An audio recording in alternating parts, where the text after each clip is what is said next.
ಅದು ಕನ್ನಡ ಅಧ್ಯಯನ ಸಂಸ್ಥೆಯಲ್ಲಿ ಮಾತ್ರ.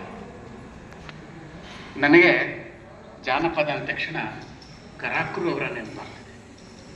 ಕರಾಕುರವರು ವಿದ್ಯಾಶ್ರಮ ಅಂತ ಒಂದು ವಿದ್ಯಾರ್ಥಿ ನಿಲಯ ಇತ್ತಂತೆ. ಅಲ್ಲಿ ಕರಾಕುರು, ಪರಮಶಿವಯ್ಯ, ಹಕ್ಕರಾಜೇಗೌಡರು ಇವರೆಲ್ಲ ಇದ್ರಂತೆ.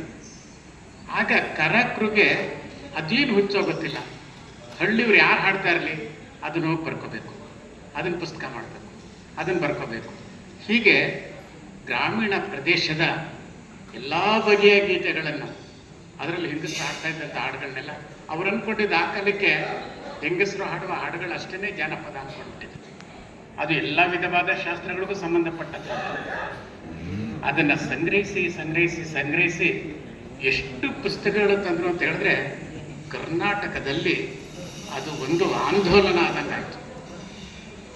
ಜಿ ವರದರಾಜರಾವ್, ಪರಮೇಶ್ವರ ಭಟ್ರು, ತೇಜಗೌ ಇತ್ಯಾದಿಗಳು ಹಿನ್ನುಡಿ ಮುನ್ನುಡಿಗಳನ್ನು ಬರೆದು ಕನ್ನಡ ಜಾನಪದದಲ್ಲಿ ಎಷ್ಟು ಶ್ರೀಮಂತಿಕೆ ಇದೆ, ಎಷ್ಟು ಸತ್ವ ಇದೆ ಅನ್ನೋದನ್ನು ಹೇಳ್ತಾ ಇರುವಾಗ ಹಾಮಾನಾಯಕರು ಕನ್ನಡ ಎಮ್ಮೆಗೆ ಒಂದು ವಿಚಾರವಾಗಿ, ಎಲೆಕ್ಟಿವ್ ಅಂತ ಹೇಳ್ತೀವಲ್ಲ, ಒಂದು ವಿಚಾರವಾಗಿ ಜಾನಪದವನ್ನು, ಈಗ ಲಿಂಗ್ವಿಸ್ಟಿಕ್ ಕ್ರಿಟಿಸಿಸಮ್ ಎಲ್ಲ ಇದೆಯಲ್ಲ, ಅದೇ ರೀತಿ ಜಾನಪದವನ್ನು ಇಂಟ್ರೊಡ್ಯೂಸ್ ಮಾಡಿದ್ರೆ ಹೇಗೆ ಅಂತ ಯೋಚನೆ ಮಾಡಿ ಜಾನಪದವನ್ನು ಇಂಟ್ರೊಡ್ಯೂಸ್ ಮಾಡಿದ್ರು.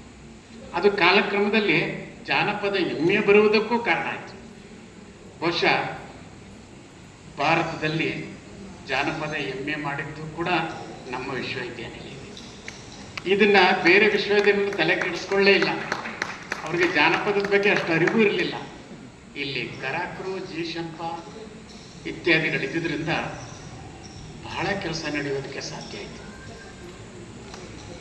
ಅದಕ್ಕೆ ಕಾರಣವಾಗಿ ಜೀಶಂಪ ಅವರಿಗೆ ಶಾಸ್ತ್ರೀಯತೆಯನ್ನು ರೂಪಿಸಿಕೊಡುವುದಕ್ಕೆ ಹಾಮಾನಾಯಕರು ದಾರಿದೀಪ. ತೇಜಗೌ, ಹಾಮಾನಾಯಕ್, ಜೀಶಂಪ, ಹಕ್ಕರಾಜೇಗೌಡ ಇವರೆಲ್ಲ ಪ್ರಯತ್ನ ಪಟ್ಟದ್ರಿಂದ ಕರಾಕುರವರ ಕಲ್ಪನೆಗೆ ಕೋಡು ಮೂಡಿದಂತೆ. ಆದರೆ ಕರಾಕರು ಸುಮ್ಮನೆ ಸಂಗ್ರಹ ಮಾಡ್ತಾಯಿದ್ರು, ಪುಸ್ತಕಗಳನ್ನ ಪ್ರಕಟಿಸ್ತಾ ಇದ್ರು. ಅವುಗಳಿಂದ ಅವರಿಗೆ ತುಂಬ ಲಾಭ ಆಗ್ತಾ ಇತ್ತು. ಅದುವರೆಗೂ ಲಾಭ ಇರಲಿಲ್ಲ.